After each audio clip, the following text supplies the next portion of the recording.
Okay. You're lucky Catherine can't throw anything at you, because I think she would have. I'm actually live. I'm known, and it's a terrible thing to admit, and it really isn't. I think Mandana and other people that have studied with me might have experienced it a bit. I'm known for slapping or flicking bottoms, especially in Bakasana.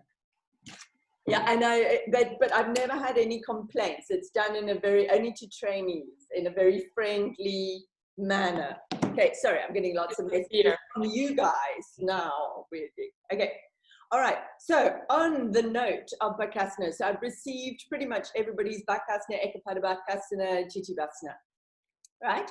So what I'm seeing right now, and for the people that aren't on here right now, you need to come back to me with a whole load of stuff, all right? I'm going to hunt you down.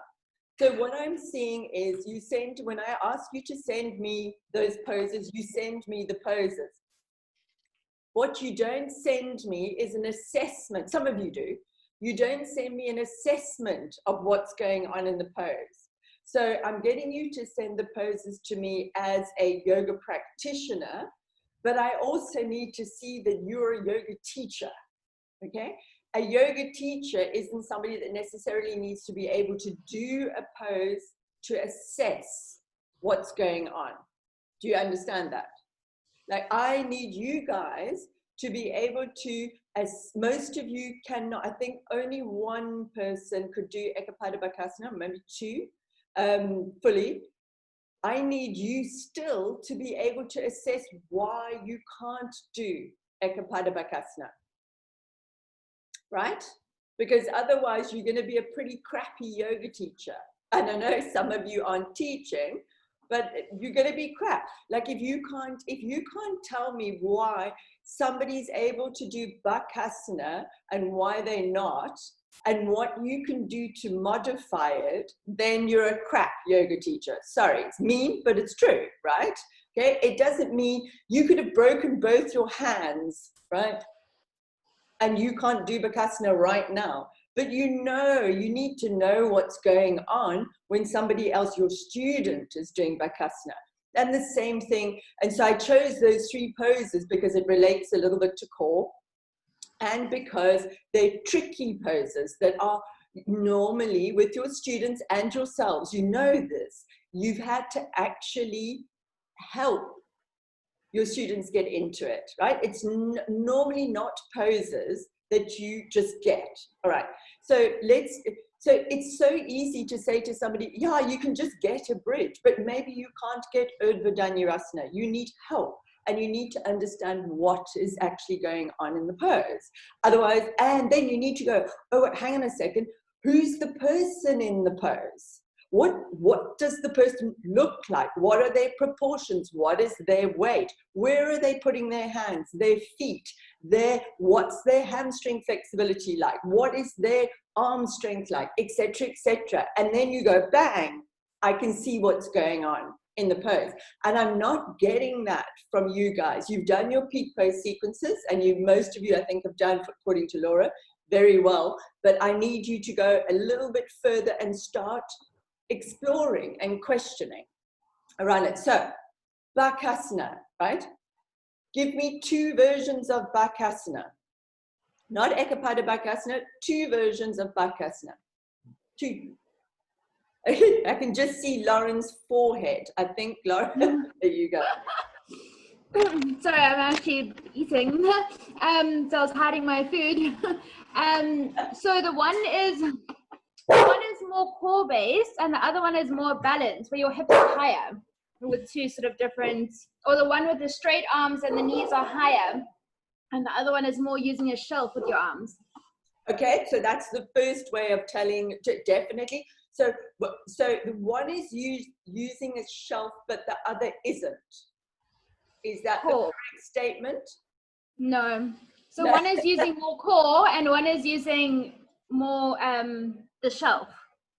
Okay, so we're talking about two different versions of the arms in Bakasana. What are the two different versions of the arms? Janine?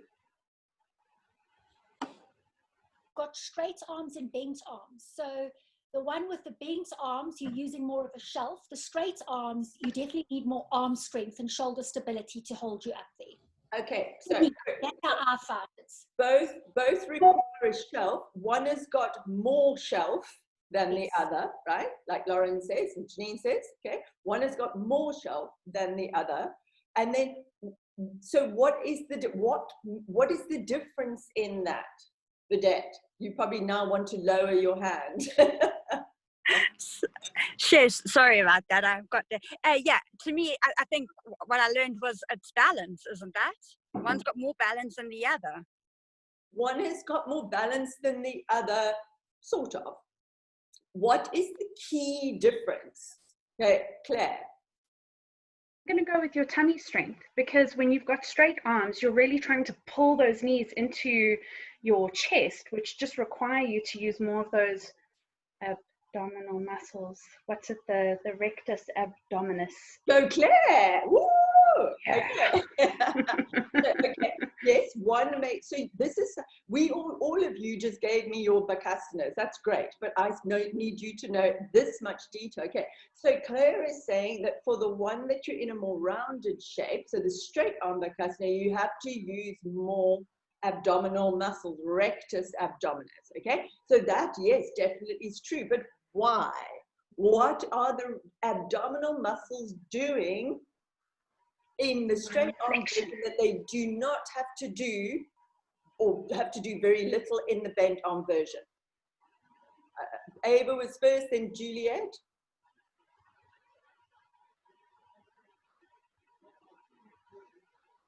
In the straight arm version, the muscles have to keep the legs in place. When in the bent arm version, the legs can rest comfortably on that shelf. They will not slip down. And in the straight arm version, there's nothing they can like rest on. They have to be kept up with muscular strength. And also another difference for me at least is I have difficulty, I don't think it's because of my abs that they are too weak, but I still have difficulty with a straight arm version because I feel like I need to flex my wrist more and I can't. Exactly. So there we've had another one. So when you're in the bent arm version, your legs are squished, right? Your thigh is squished against your chest for most of you, and it's lying, resting on top of your bent arm chaturanga type shape arms, depending on your craft, okay? In the straight arm version, you've only got your little knees, if you're doing the proper straight arm version, where you've just got your knees, you've only got your knees resting. So something else has to hold up all of you and stop you from crashing into the ground and keep you in that squished state. But you've still got a shelf, right? You understand that. But what is there more of then? Why are your tummy muscles and your hip flexors having to work more in straight arm than in bent arm? Lauren, sorry, there's so many hands. I'm so pleased. Because obviously there's more load as well. Okay, there is more load. Where is the load? It's like on your, you need to lift up your hips and your legs. So it's like onto your belly. It's your rectus. That's what's holding you. So what do we need to do in Bakasana? Bent arm or straight arm? What is the core thing that we need to do to get core, as in the deeper area, not ab thing? What is the thing that we need to do to get the legs, feet off the floor? Janine? Spinal flexion, rounding in the spine. More than that. Spinal flexion is not going to lift your feet. What do we have to do? Tara? Lean forward. Yeah, the leaning forward, the seesawing of your weight. The seesaw. Makes your legs lighten. So what does that, where's the load? Then shifts forward. It shifts forward from where?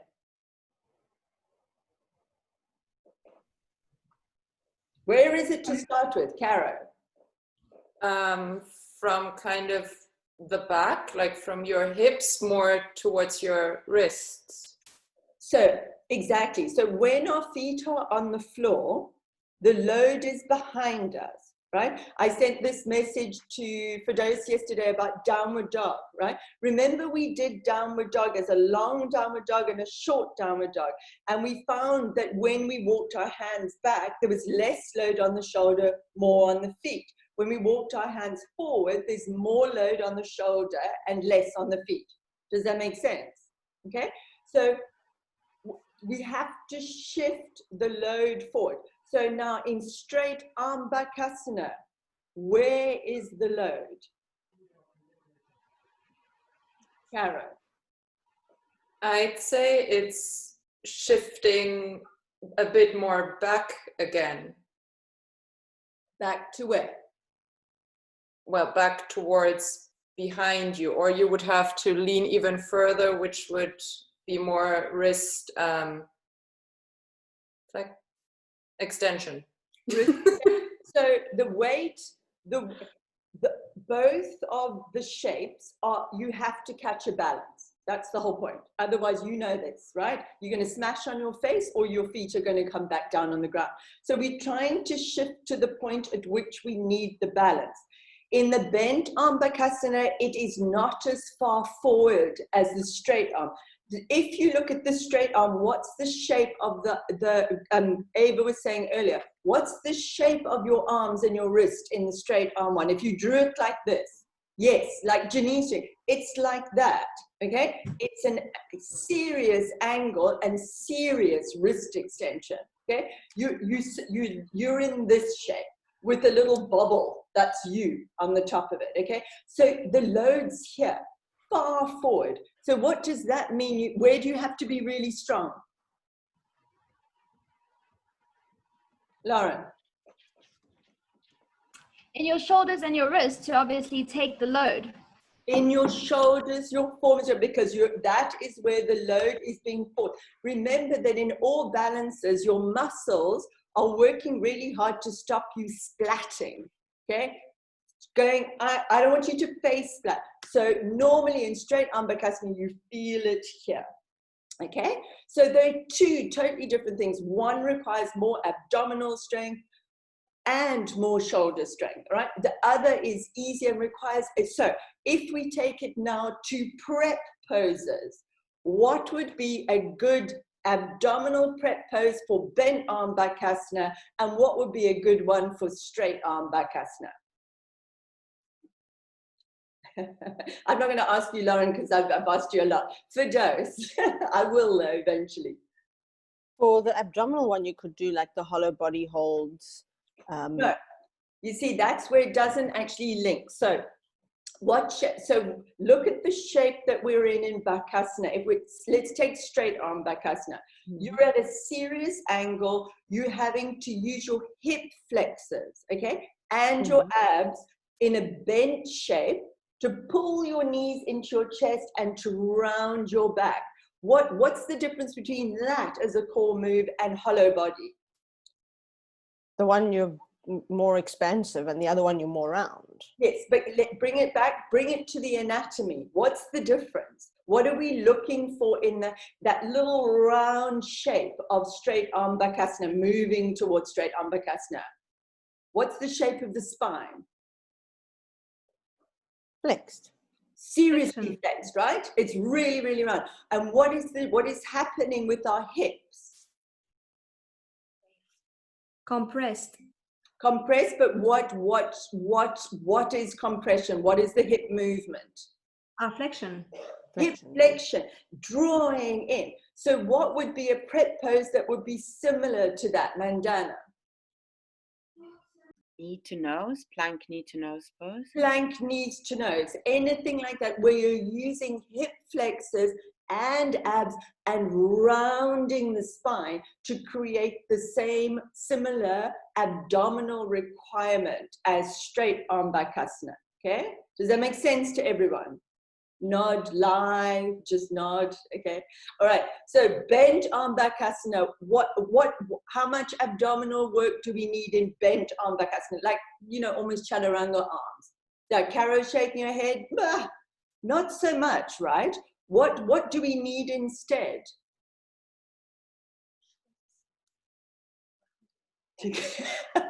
from Claire Lowen, okay? So what I'm presuming, I'm interpreting it as arm strength, but in a bent arm fashion, right?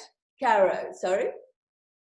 Yeah, like, I mean, obviously a bit of like arm and shoulder strength, but then also more kind of technique to lean, and then the feet will kind of lift on their own. The feet will, exactly. So we don't need a lot of ab work. We can still bring it in, it's all good, right?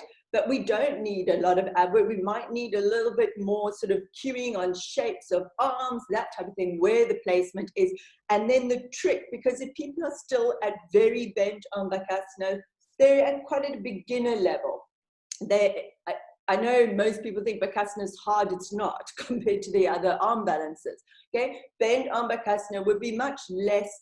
It would be less requirement of having this absolute sucking in that you need to do when you're in straight arm Bakasana.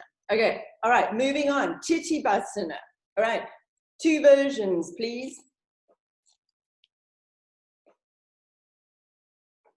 Ooh, silence. Caro. So Caro, you wait. Anya. I'm just trying to give you all a chance. And then Vedette.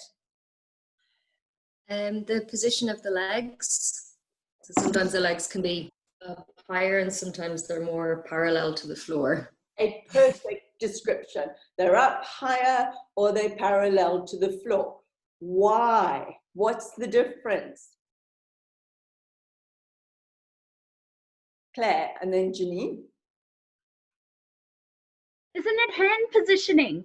If you get your hands further back, then your bum gets higher up. Okay, let's go back to basics. So, okay, let me rephrase the question, because yes, there's a lot of differences, but okay, let's bring it back to abdominal work first so we can get to what is the difference in terms of abdominal work. Let's keep that theme for a little bit, and then we'll do shelf and positioning. Vedette? I hope I'm on the right track, but would that not having your abdomen sort of lifting your pelvis? But which version? The legs higher or the legs horizontal? Okay, so legs horizontal, I'm assuming, would be the pelvis being lifted, where if it's dropped lower, the legs would be more up. Well, yeah, at a more less yeah. tummy work. Up. No, I can't show you my hands. That's fine. So more upright. Does everybody understand that? That if my legs are horizontal, I'm having to use much more abdominal and hip flexor strength to keep that shape. But why? Compared to the other version. Why? The 2 things go hand in hand. Janine, Caro, Vedette, all of you, in order. So the load, when your legs are out, you need more, there's more load, so you need to work the abs more to get those legs up. Even simpler than that. What's the difference? Go back to Bakasana and the 2 different versions of Bakasana. Caro. Sorry, Vedette, you were next. No, Roxy was next. Sorry, there's just a lot of hands today. Yay! Roxy?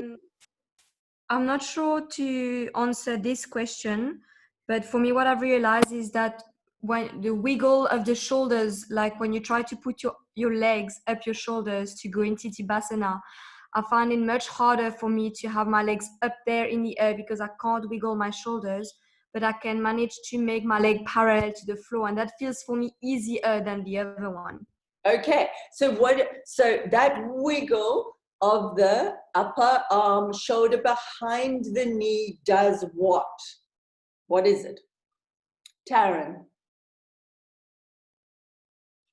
Okay, so from mine, I learned that it creates the space for your bum to drop back, which will then create the seesaw effect, which lets your legs go up higher, and then it's less load, so it's easier to true, but it gives you something much more simple. Think about the 2 different versions of Bakasana had more abdominal requirement in one, and because of a reason. Ava?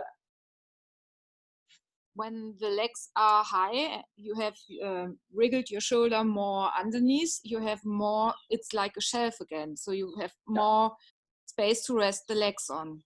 Exactly. Okay, so this is the thing with arm balances, right? You have to look at abdominal and normally, depending if it's bent leg, hip flexor requirements. more in ones that have less shelf. The more shelf you have, the more to rest on, the less you have to use your muscles to hold you up there, okay? So think about it in a totally extreme way. Think about it in a, I should have actually made you do this. It didn't occur to me because it's so hard for most people that I don't ever teach it, well, very rarely teach it. Upavishta Konasana, wide-legged, seated pose, asana, all right? Hands down on the ground, lift your legs up. So like an L-sit, but a straddle L-sit. How much muscle do you think you have to have for that compared to any shelf version of Titibhasana? Huge. Huge. Simply because you don't have a shelf. Does that make sense? Okay, so then we can get back to looking at, I beg the pardon of the person who said it first, and I said keep it simple. Taryn also said it. That's why we have to look at where you put your hands and your arms, okay? That, and where you then rest your legs on top of them, okay? It's absolutely key, and most of you couldn't see that. You couldn't see that your hands were in the wrong place. I would say the majority of you in Titibhasana, when you wriggled through, okay, would put your hands right at your ankle, right at the back of the heel, okay? So like Taryn now knows, having worked through serious, all by herself, I've worked through all of this thing, is if I do that and I sit back, it's in the videos, it's in my Instagram videos, it's in it.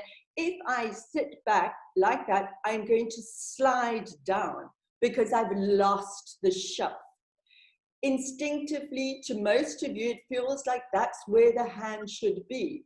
But, okay, this is not going to work like this, all right? So, can you all see my hand here? I can't see my hand, all right. So I wriggle myself behind and I put my fingers at my ankle, right? I'm at 90 degrees, but I've got to take my bum back, the load back. So that means that this is going to become less than 90 degrees and I'm going to slide off. Do you understand? If I take my arm further back and then take my bum back, by the time I sit, can you see that? It becomes 90 degrees. Do you understand that? One person is nodding. Kara's nodding, Anya's nodding, Ava's nodding. Who doesn't? Is probably the easiest thing. If you put your finger tips here, when I lean back, it's going to change the angle to that. My legs will slide off, right? If I'm at 90 degrees here, I will slide off.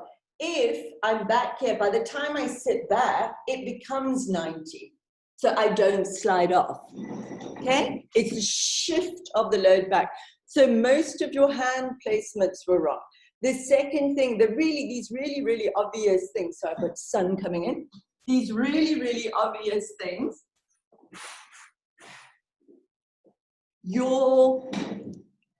when you wriggled through, most of you didn't wriggle your feet into the little bug. So a lot of you sat back with incredibly wide placed feet.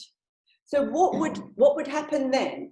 If I haven't wriggled my feet closer in the position, does everybody know what I'm talking about? And I've left them wide, and then I sit back, what have I got less of? Anya. I'm not sure what you've less of, but you've more weight behind you and your legs are wider, so there's less stability. Less stability. You can slide over. Why? Yeah. Why? What have I got less of, Taryn?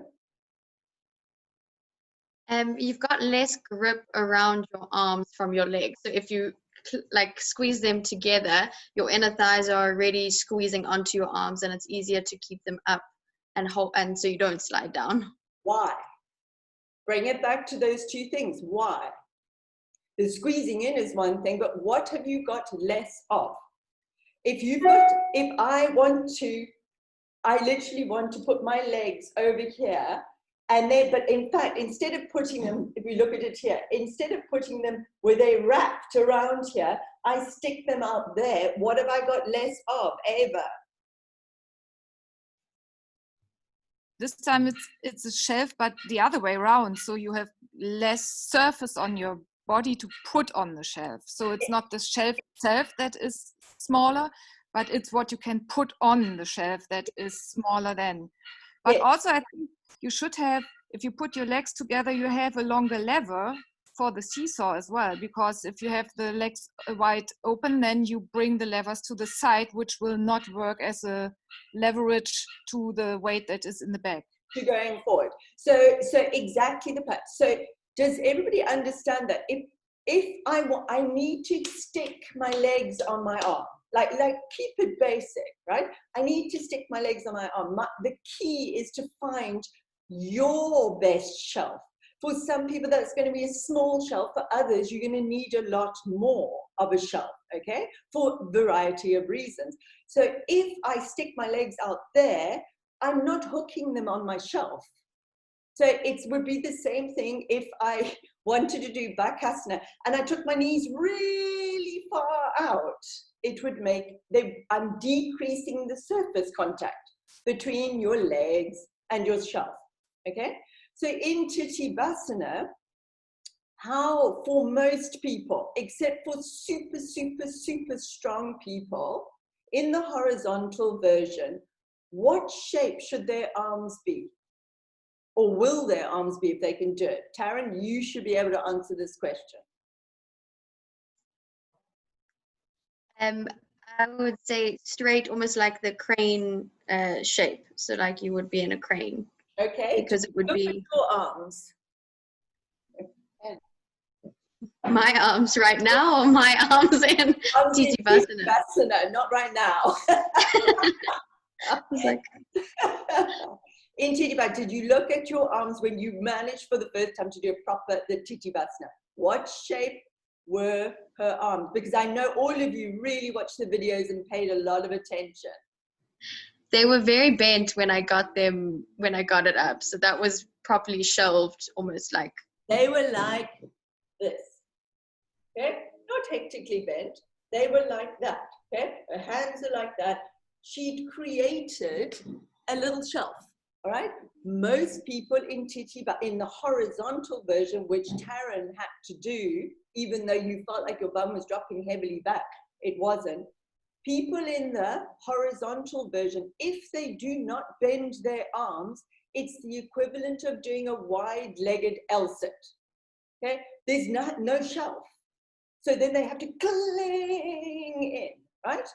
And that is serious core work, of which none of you have. Sorry, but it's true, pretty much, okay? So most people then would bend their arms a little bit. So Taryn was able to rest her legs a little bit more on her upper arm, and then she had to work damn hard to straighten her legs. Do you understand that? Yes, nod. Okay, so if somebody's in the legs up in the air version, all right, where is their load? Janine? Or are you just doing a hand thing? Bum, in your pelvis. Okay, because they're upside. So does everybody understand that when you're in that version, okay, you've got a huge shelf.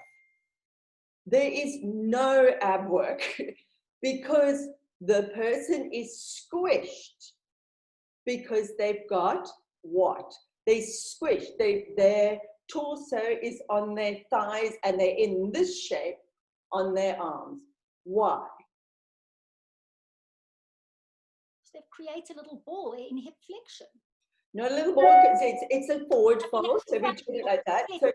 So why are they able to do that? Anya and then Ashton? Is it their adductors because they're squishing their legs? Nope. Against their arms? No? No. Ashton? Yeah. Yes, there's greater surface area contact. There's obviously more to rest on. They're distributing that weight across their entire arm length, essentially. Okay, but why are they able to do that, Ava? I think that the weight in their bum, which is going with gravity, will more or less compress their legs towards the arm, even if they're not working to hold the arms, the legs at the arms. It will just work with this gravity pulling the bum, the center of weight, towards the ground, and in that shape, everything will just be pressed together. Be pressed together, but why? This is what I find brilliant about yoga teachers is they overcomplicate the answer for dose. Is it because they have very good hip flexion and so they're able to get the hips very close to the arm, I They guess? have got crazy hamstring flexibility, okay? Incredibly crazy hamstring. So the minute is, Martina is a perfect example. Where is Martina? There you go. I don't know if I put Martina on the group. I think so, right? Did you see what Martina looked like? So two things going on with Martina, which you as yoga teachers will be able to see the minute she does a wide-legged forward bend, flat as a pancake, right? Huge amounts of flexibility. So she can just do this with her leg and bring it just behind her shoulders, okay? The second thing about Martina, I've never met Martina live, so I don't know, but I'm guessing she's tiny. I mean, I don't know how tall you are, but tiny. There's hardly any weight. I don't want to ask you what your weight is, but hardly any weight at all. So Martina can just do that. She just puts her legs behind here, leans forward, and I can almost guarantee you she'd be able to have a conversation with you quite easily in the pose. Right, Martina, it's quite easy for you. Yeah, she's just hanging out, right? So you have to understand that for your own bodies. How long are your legs for the load? How heavy are your legs? How heavy is your bum? Where is your hand placement? Do you need a shelf? More than Martina needs a shelf.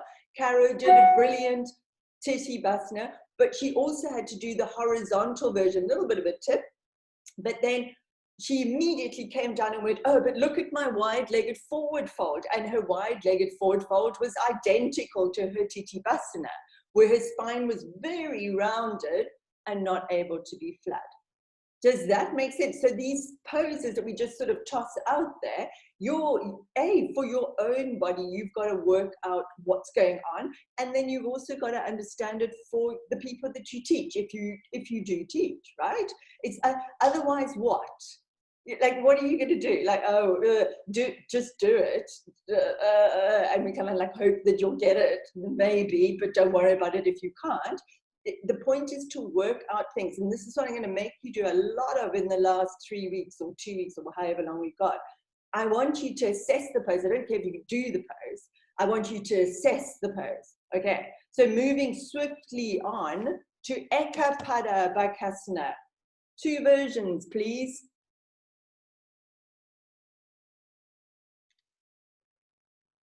Sorry, Caro, I was choking on my water. Oh no, please don't.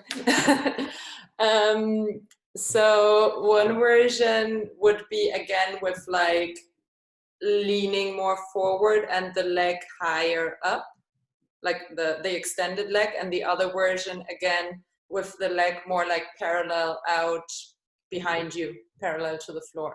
Okay, so which version requires more abdominal strength? Claire. I'm going to say the one with your leg higher up, that balancing point one, because the lower one, you've got that nice shelf that you're squishing your leg onto. So both need your tummy muscles to get that leg up, but I would say the balance one is going to be a lot more. Okay, Caro? Well, speaking from experience, I think it's going to be a lot easier to have the leg higher up, because if the leg is behind you, you will feel that whole weight of the leg and the leg would want to drop. And you would have to work a lot harder to hold it up, as if you're again kind of finding this, this like seesaw balancing point. And Caro is right, Claire, and that it's an odd thing, and you would think so, exactly. But instead of comparing it, now we have to kind of get over the shelf thing a little bit. So, because it's such a different pose. So if we think about comparing it to the two different versions of Titirbhasana, where one is much more vertical, upright, this kind of thing, and one is much more horizontal. The horizontal Titirbhasana is way harder than the one up there, because that one's stacked. So in Ekapadabhakasana, exactly as Caro says, the horizontal one is way harder, taking the leg out at the back, than the one like that. So even though you've got way more shelf in the Chaturanga version and not in the other version, Ava. I feel like it's always relatively easier to think of other poses where things are the same. Like if you want to hold handstand, it's not easy, but you can hold a handstand, but you can certainly not hold a handstand with a 45-degree angle to the floor, because then you would have to hold your whole body weight. That would be the extreme.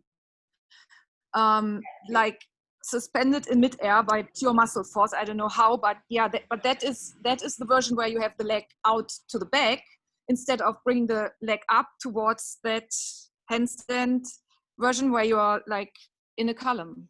Yes, so exactly that. Roxy, did you have something to say? I have a question regarding Titirbhasana. Sure.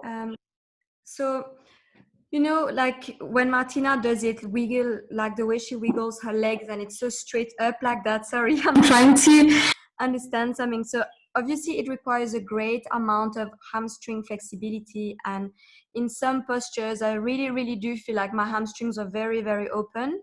But if I have to look at a similar shape like Titirbhasana, let's say, for example, tortoise pose, when you are a turtle, you know, when you like wide-legged forward fold and you try to wiggle your shoulders under your legs, for example, and you're completely flat. Or the other one we did with Laura on Monday is when you're lying on your back and you're trying to hook your foot behind your head, like behind your neck. This is like impossible for me. So I always thought that in Titirbhasana, it might have been also like an anatomy problem in a way that I would never be able to do it because maybe of my hip joint. So do you think that can also be a possibility for people to never be able to bring the leg completely straight behind the shoulder in Titirbhasana because of like an anatomy / like joint? Not really, it could be, but I think much more just to do with hamstring flexibility. So if you think of things, we talked about it with Utthita Hasta Padangusthasana, where you stand and you take your leg up, out to the side, and we talked about it compared to Bird of Paradise. Remember? Yes. Okay? And so if you think about that lying on the floor version Titirbhasana, where you've got to get the shoulder behind the knee, behind the thigh. And then a lot of you said, no, but Bird of Paradise should be easier. Okay, but it's not. Bird of Paradise requires more hamstring flexibility than just taking your leg out there. So to really get your legs fully behind, I can get my legs to about my upper shoulder. I'm fairly flexible, but Martina can get it to here, like right up over her shoulders. That's because her hamstrings are massively flexible. And the other seriously important thing that everybody has to consider is girth. How wide are your legs? How wide are your arms? How wide is your torso? What's in the way? Does that make sense? So with you, Roxy, you'd have to send me some of your other poses, but having seen some of your practice, I'd have to check again. I think the restrictions coming much more from very similar, not similar to Caro, but on the same line, is that you very, very rounded thoracics. And that kind of, I think, is getting in the way a little bit. But we'll explore it. We'll do a video. Okay, so back to Ekapadabhakasana. One is essentially a balance. The other one is brute force core. Okay, the two are different. The load is The one in the bent arm version, you're taking the leg out this way, horizontally. It's got to float off the floor. What happens if your muscles weren't working, your abdominal muscles, as much as they possibly can? What will happen? Yeah, yes, this action. So and most of you, the ones that actually got to take your leg off and go back, pretty much all of you did that. It went back and it went bang onto the floor. All right. How would I get my abdominal muscles really working? What's the simplest thing that I need to do in that pose to stop that from happening? Simple, not complex. Roxy, do you want to answer? I'm not sure about the answer. Sorry, my hand is raised still. I'm going to put it up. That's fine. What do I have to do? The thing that I have to do in that pose to stop my leg from crashing into the ground. Simple thing. Well, it's not simple. It's really hard, but yeah. Eva. You mean the back leg? Yeah, to stop collapsing the leg. What is the actual action? We're always talking about action. Lean forward, look forward, one leg up at the time. You need to lean a little bit further forward. What is the action in Ekapada Bakasana horizontal version that I have to do? It's like really activating my back line. No, it's activated anyway. Something much more brute force. Janine. Your core. What about the core? Squeezing it in. More. You're on the right track, but more. Caro. Maybe bending the leg to make the lever shorter. You could do that, but I'm more wanting you guys to understand the action of Ekapada Bakasana. So definitely reducing levers first and then progressing on. Janine again. Is it not lifting of that leg? So thinking of lifting that leg up to create that lever balance. No. So the leg is straight out, but you want to think of pulling it up. No, it's not. And I might not even answer this question for you. I might make you go and find out. Mandana. Maybe round as much as possible. She's getting on the right track. What does that mean? Where from? Spine. How do you just round the spine when you're taking the leg back? Not from your Firdaus. You have to contract your core muscle so that you come in. How you in a flattened version and then going back, so you fundamentally straightening out your back, right? Because you're like this, you're not rounded and then with like a little leg sticking back. You're moving from this Bakasana to this to this. Janine. Roxy, you got your hand up too? I'm not sure if it's still up there. Yes, your glutes. The glutes. No. Your glutes. Okay, this is like a thing with yoga teachers as well. It's like activate your glutes. If your leg is in the air, your glutes are activated. There's no like, oh, I'm going to contract my glutes as I go back. There's only one thing, one instruction. Anya. Is it your shoulders? You're pushing more into your shoulders. Show me. Well, if your leg is up high at the back, gravity is going to make you go, this is your back of your foot, you're going to go this way. And if you push more into your shoulders, you're going to balance yourself better. So what do you mean by push into your shoulder? Protraction. Somebody said something? Protraction. Protraction. Okay. Juliet, pretty much the only person who can do a floating Ekapada Bakasana. She can probably feel what's going on, right? So you have to push this action. It's like, and you're not pushing to straight arms, but you are protracting. So that action, where you're not going to create a spinal flexion from doing it because you're taking the leg back into a flattened state. But you are creating all of the actions of protraction. So you are working like hell to get stopping yourself from face smushing in the ground pushing down, but your arms are still bent, kind of like when we go into chaturanga and we go, you know, the triceps are holding us from face smashing. In this pose, it serratus, your protractors, your abdominal muscles, that pushing action, even though you're not in spinal flexion, to take the leg back. So the instruction is push, like how, because it's the only thing. So one of my yoga teachers, Mandy Hewlett, she used to say, when she felt it, she used to use the word, she used to Jackie Chan it. And if you know who Jackie Chan is, he's like karate sort of film star, and he used to do this, so from the side, and that is the very action that you need, serratus abdominals, to keep the leg from dropping on the floor. Okay, so that's the action. So now to the next stage of it, how would we get better at that pose? What is the thing that would help us get better? What would we be working on?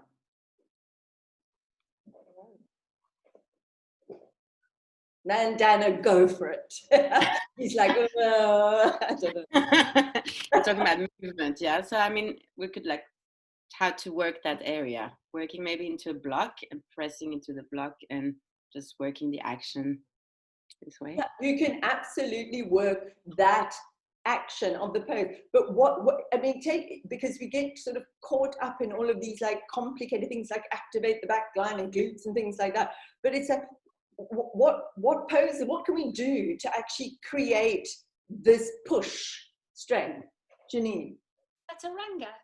Yes. Yeah. So, chaturanga, hold it, rounded back, protracted chaturanga. What else? What pose would we start from to get into chaturanga normally? Plank. From down dog, plank. Plank.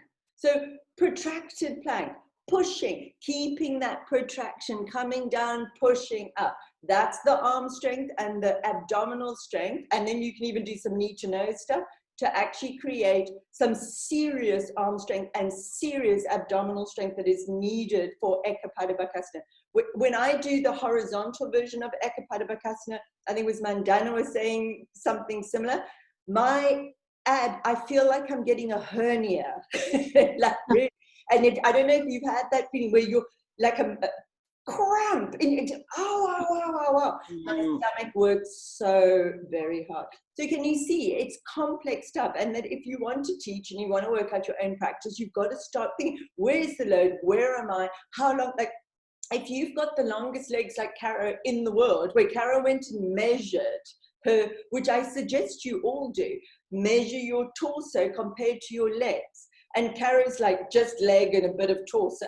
And that's going to mean Caro taking the leg back is going to be so much harder. If your legs are heavy, you know, I'm quite hippie compared, my upper body's short. And then I've got hips. It's really hard for me. I have to be very strong to do it. Moving quickly on to the balance version. What is the absolute key in the balance version of Eka Pada Bakasana? Caro. Finding a spot on your arm where your knee can rest. Exactly. Finding your shelf.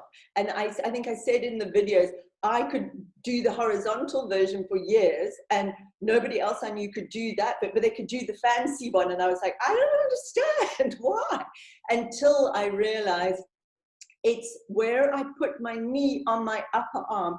And what is the absolute key for most people? So you find your broadest spot that doesn't hurt, okay? Then what? Then what do you have to do with your bent leg? The leg that you're balancing on. What do you have to do? Before you start to take the other leg up. Caro?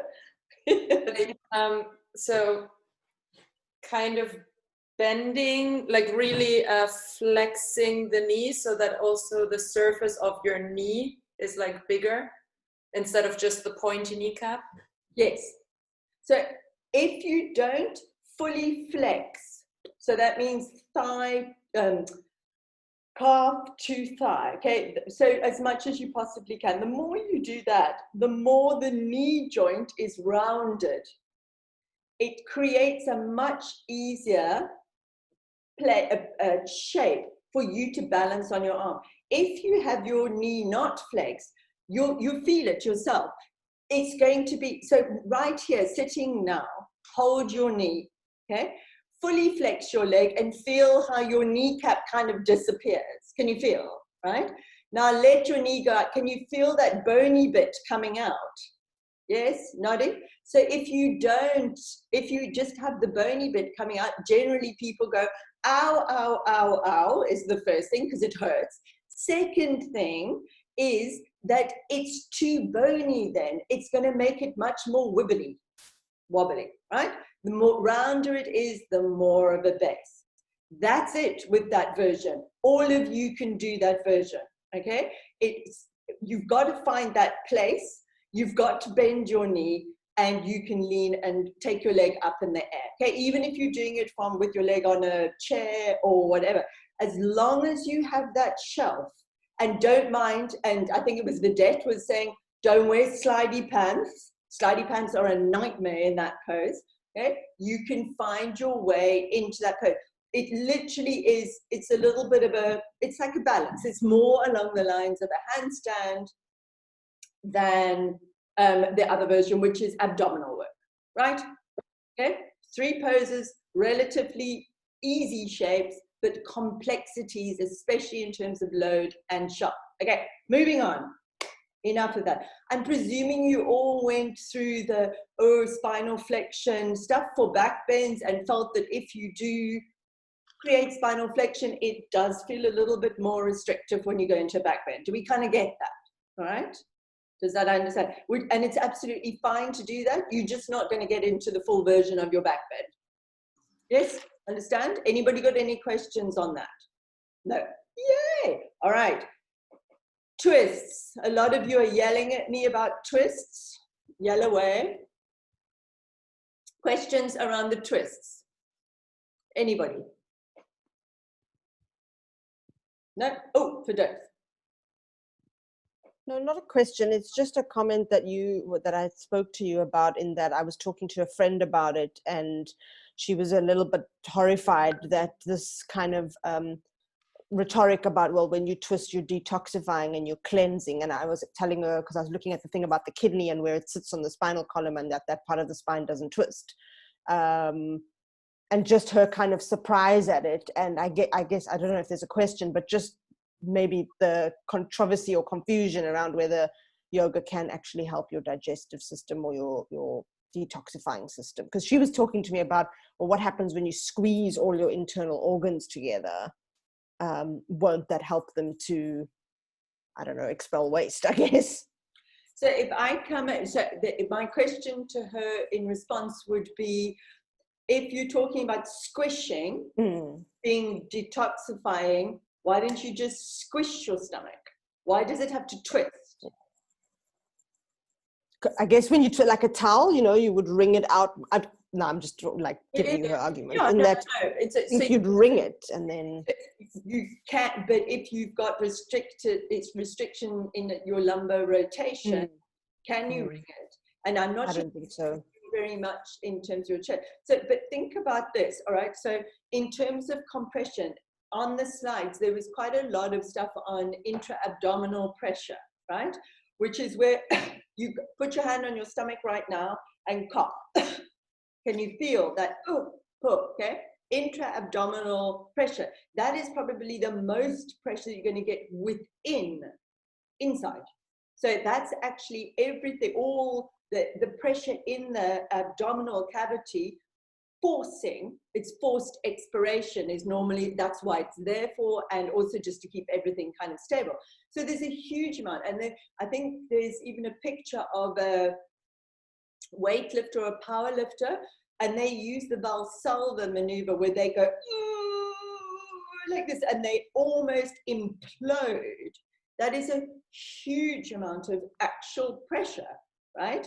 And is that like where on the spectrum of pressure, or is because twisting, if you do this to something, that is also pressure. It's called shear, okay? Well, shear is more like this. It's like a rotational load. Pressing like this is another load. Pulling is another load. So what we fundamentally say when we say twists are detoxifying is that some kind of load action creates detoxification or aids digestion, okay? Then we have to ask, why is it only that load action? Like if it was pressure of any kind, any load, then where on the scale does it start? You know, so does it start from intra-abdominal pressure? Does it start from, when I go back, does it start from rotation? Does it start from, why doesn't it happen when we laterally flex? Okay, but it is that the action of the ringing that is the idea behind, as far as I think, anyway, okay? So, Claire? This is more a comment or a musing. Catherine, you already know I had these thoughts about bringing in the meridian lines. Are the meridian lines not affected? I mean, we know with yoga, they're also talking about energy. So what occurred to me while we were sitting here was, you know how when you hold the bandhas, and that's supposed to lock the energy into certain areas, and we do that to sort of let the energy concentrate. With the twists, not be doing like a full-on bind, or what am I saying, a full-on lock, but sort of slowing down your energy channels to create more energy in that space to create detoxification. But then what I also thought I'd giggle about, and for those, you can also just pipe up in here, I think it was in Hatha Yoga Pradipika. I mean, every single yoga pose they tell you, and this will heal you of all earthly ailments. So really everything you're doing is detoxing and cleansing your entire body and bringing it back to perfect health, apparently. That's my 2 cents. But Joyce can answer that one. I'm not. I mean, we did see for sure that every pose came with its supposed benefits, but I don't think there's any scientific proof of, well, I certainly haven't found any.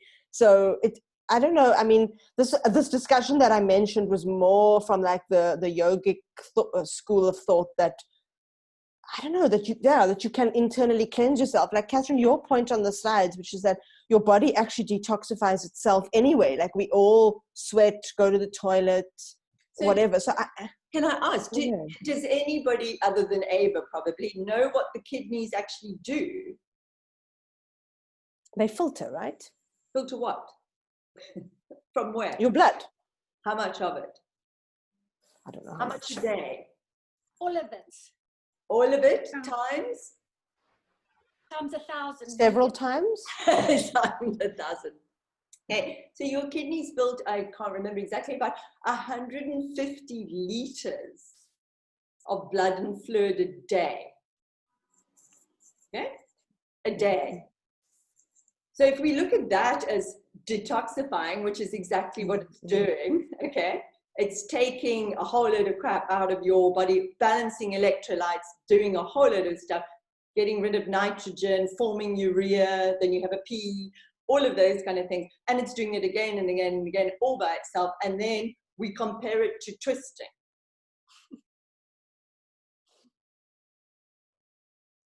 It's like the ones, like it's got these little things called nephrons in it. There's millions of them, like filtering away, balancing, chemically balancing you out. Because if it doesn't, you die. Like literally, you die.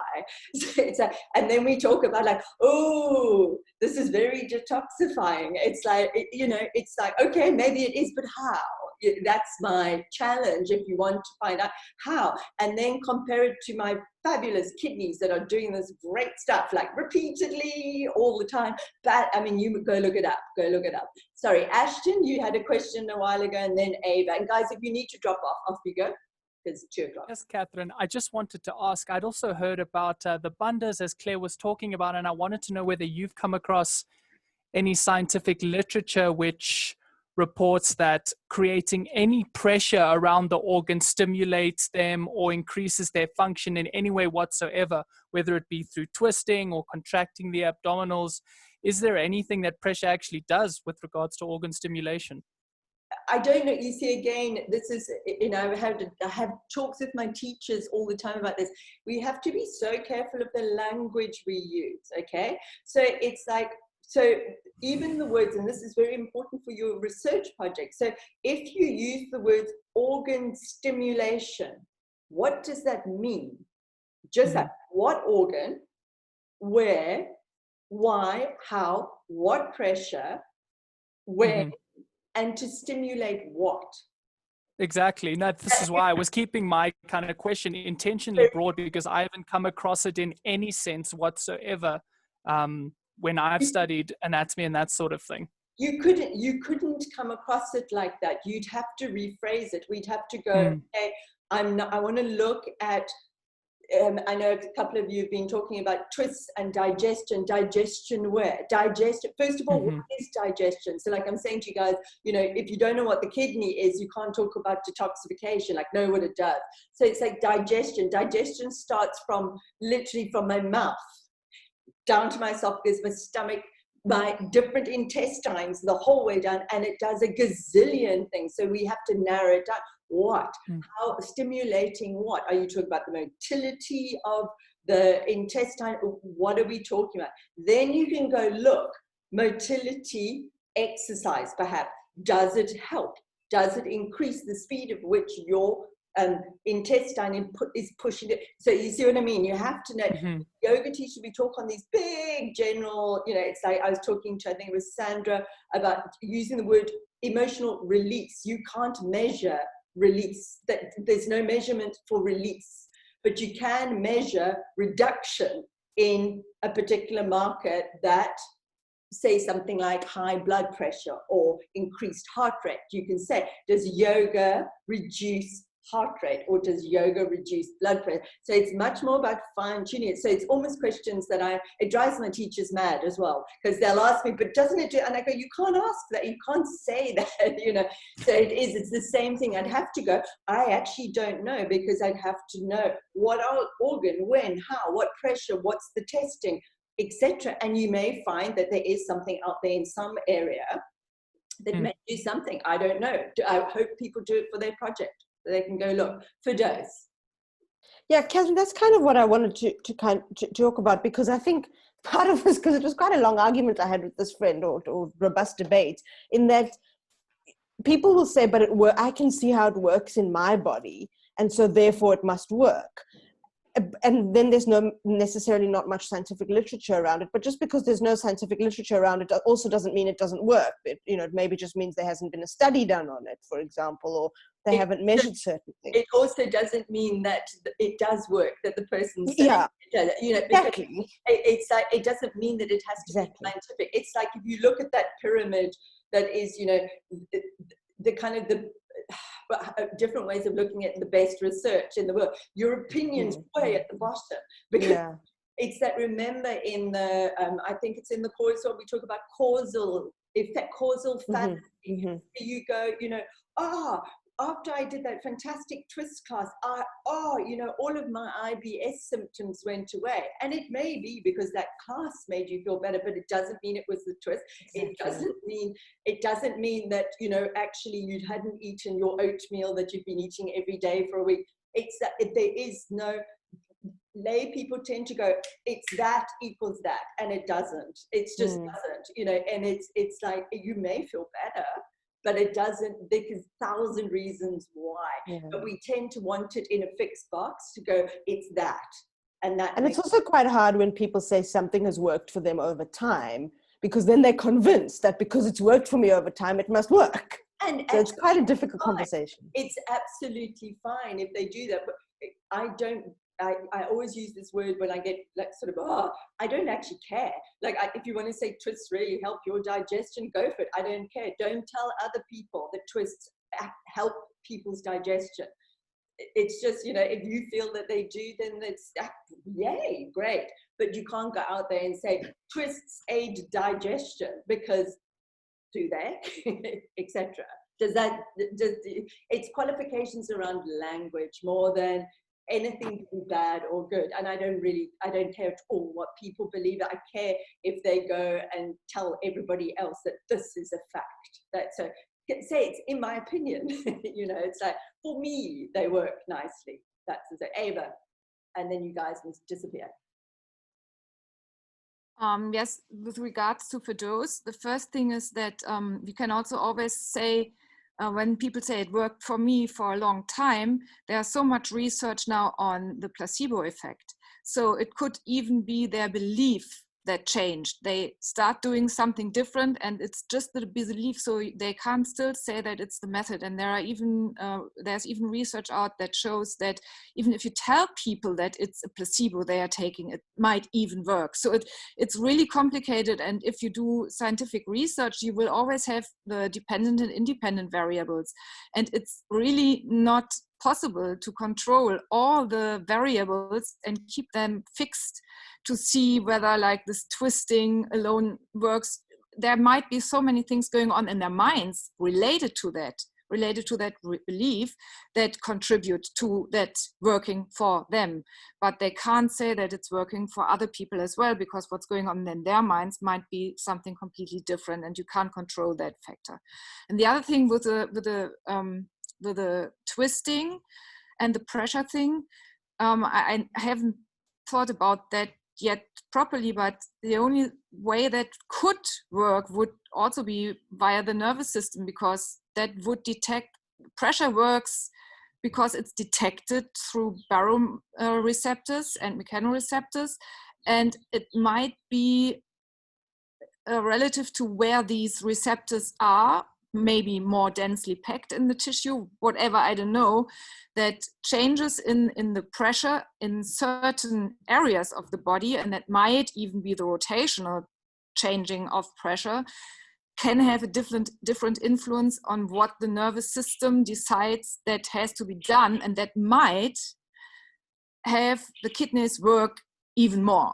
It can't, you still can't call it detoxifying because it detoxifies the whole time, but it might enhance the ability to work. I don't know, I don't really have a clue about that, but that is for me the only way it could work, via this detection of pressure.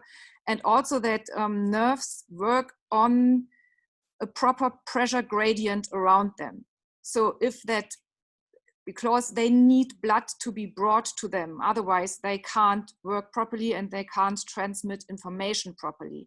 So maybe by changing that pressure gradient through twisting in a specific kind of way, the signaling or the innervation of the kidneys might work better. I don't know at all, and you would have to see where in the spinal cord innervation of the kidneys happens, at what level, and if there is any twisting happening there at all. I don't know. I would have to check where the kidneys are innervated and all these kind of things. But otherwise, it is completely sensible that, like Catherine says, they are detoxifying them all the time, and there's pressure all the time. So, and oftentimes a lot more. So why would be twisting the beneficial thing? Hey, and I just thought of another thing of like, what about when people get punched in the stomach and vomit? Right? That's abdominal pressure. And is vomiting detoxifying, would you say? Maybe. But I'm just saying, you know, they use all sorts of different ways of thinking about it. But if you want to do your research project on it, best of luck. It's going to be really challenging to do. Okay, so any other questions from anybody? You're all good? Okay, so I'm going to give you some shoulder. We're moving on to shoulder. I'm presuming everybody is happy with core, because otherwise you would have shouted at me and told me about different things. So if you've got questions, send them to me. The same thing, shoulder is going to be, I'm going to guide you in what I want you to do the work, basically. Caro, if you need to go, guys, just pop up. It's all good. Yes, I just have one more question. When you were going through the poses in the last videos, you said that Tadasana had this maximum voluntary contraction of like 2%.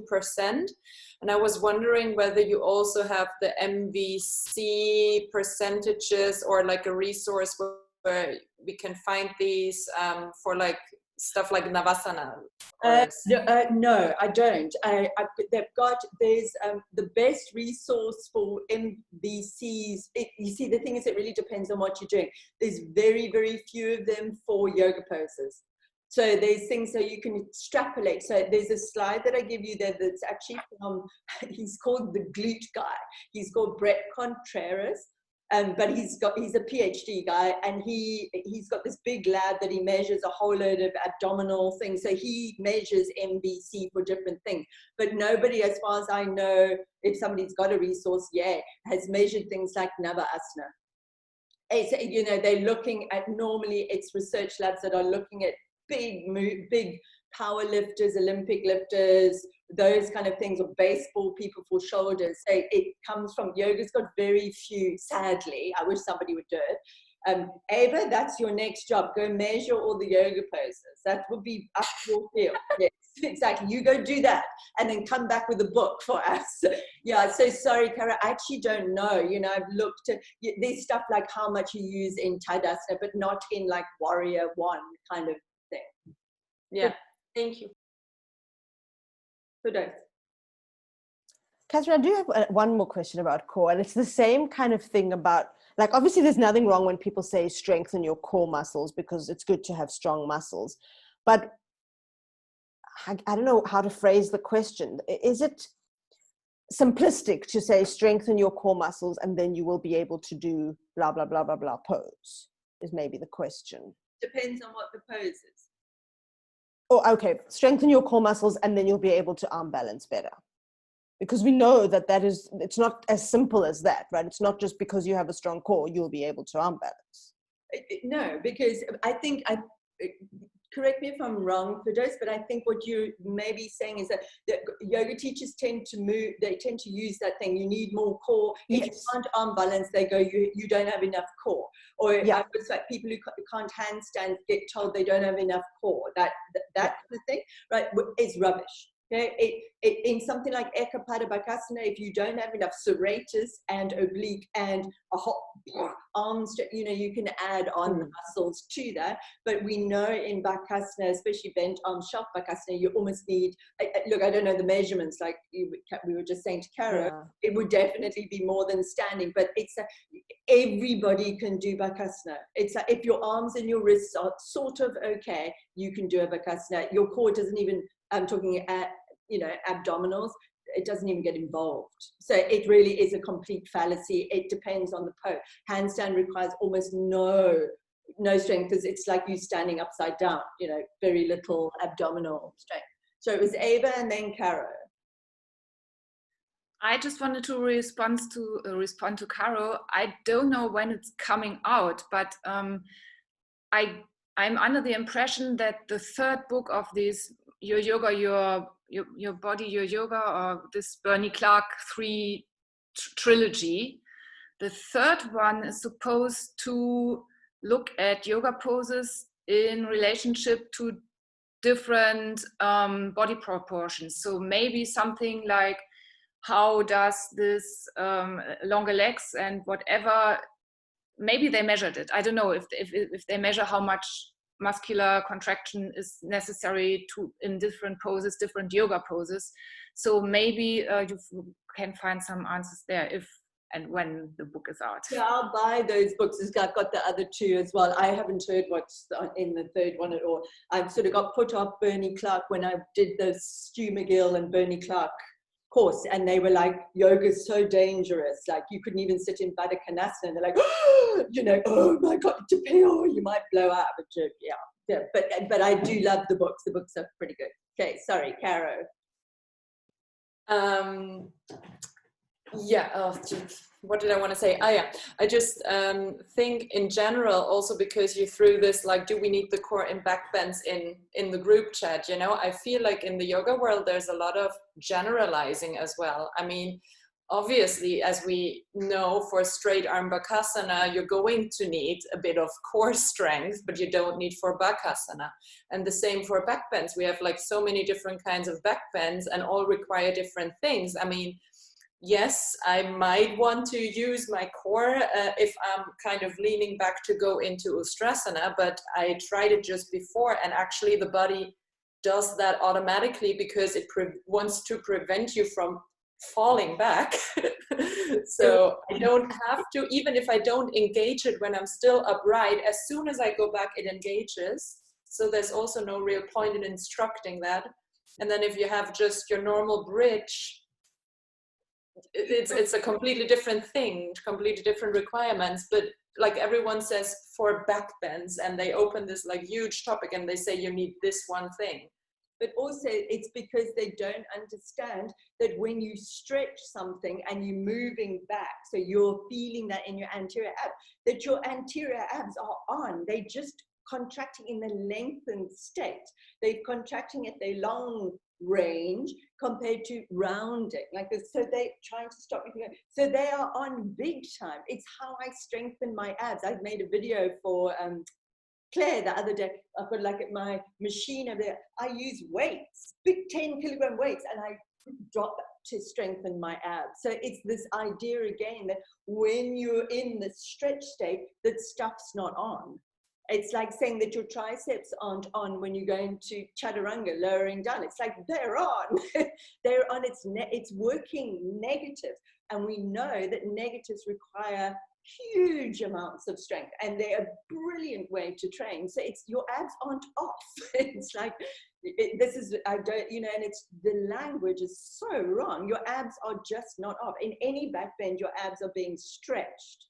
But the more you're leaning back, the more they're working, because like we said, you know, with the hamstring stuff, we added some load and we went slowly instead of just flopping down where you're not working, you know, tendons and all of those things. And it's the same going back, like Ustrasana, like Jenny Rowling stuff this morning, you know, and she's doing segmental work using rectus, go the whole way, leaning back, and you don't touch the floor. It's like abs are on, your whole front body is on, your quads are on, you're just burning.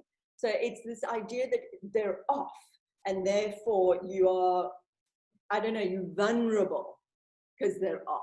Off is bad kind of thing. Yeah, so it is that, but a complex world, right? We do a lot of different stuff, so it depends on the pose. Any other questions, or can I get out of the sun? Bidette, did you have something? You kept doing this. Go for it. Go for it. I'm really joking. Yeah, I know you asked about Navasana and linking that to a peak pose and that, and the one thing that kept coming to my mind, and I mean, I'm not sure, I think this is seeing whether I'm on the right track, would that also then be relevant to floating up into handstand, or not really? Like a pike float or a straddle press? A press? Yeah, more of a press, yes. Press, yes.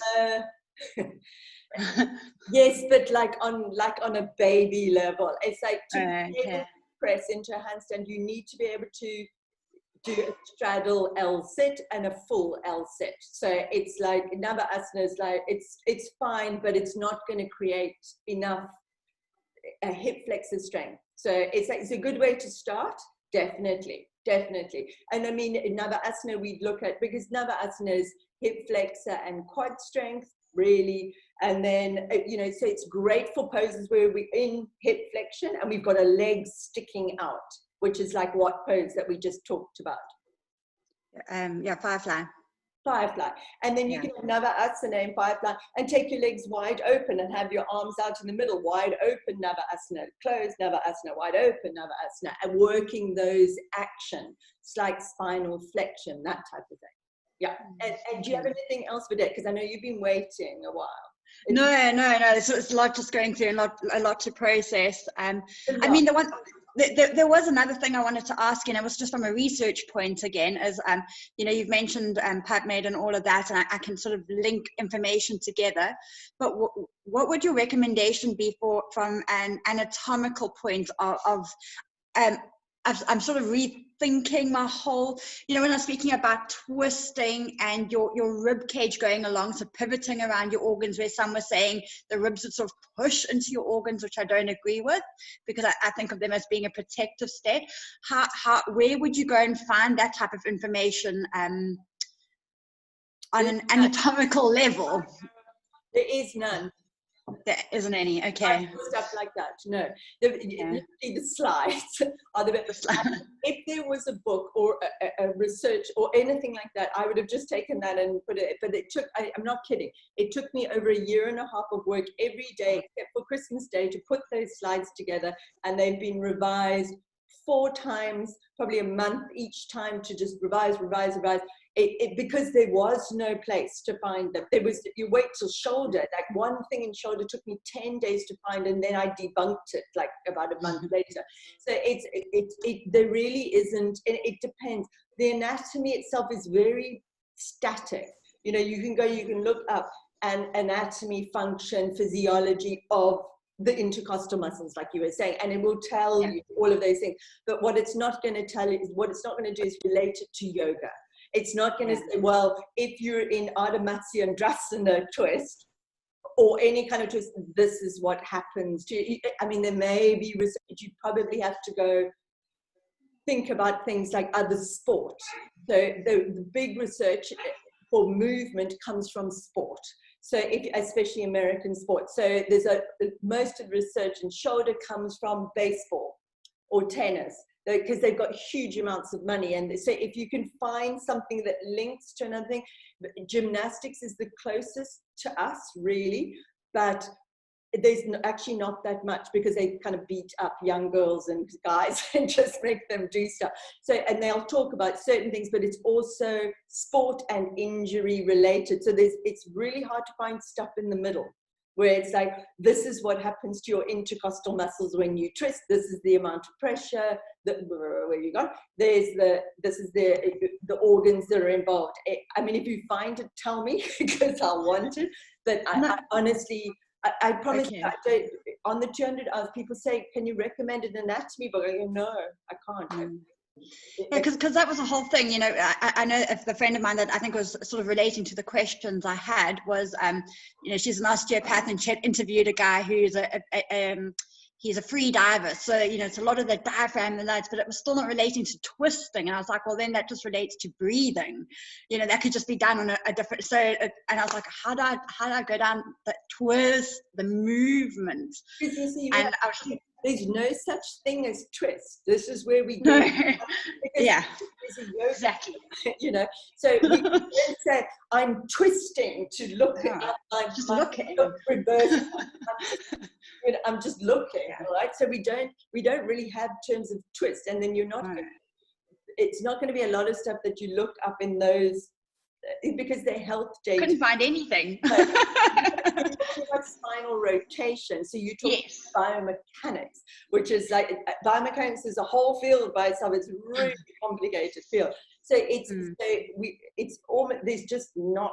there's not that connection, which is what we try to do in this course, is connect all of that stuff as much as we could to the yoga, because there's just not a lot. You know, it's getting more and more like Jules Mitchell's with stretching and that kind of thing, but it's really, really new. Jenny Rawlings is doing some good stuff, and even she, like her strength stuff that came out, I think the next session it'll be more on next, because I think there's 6 videos or so.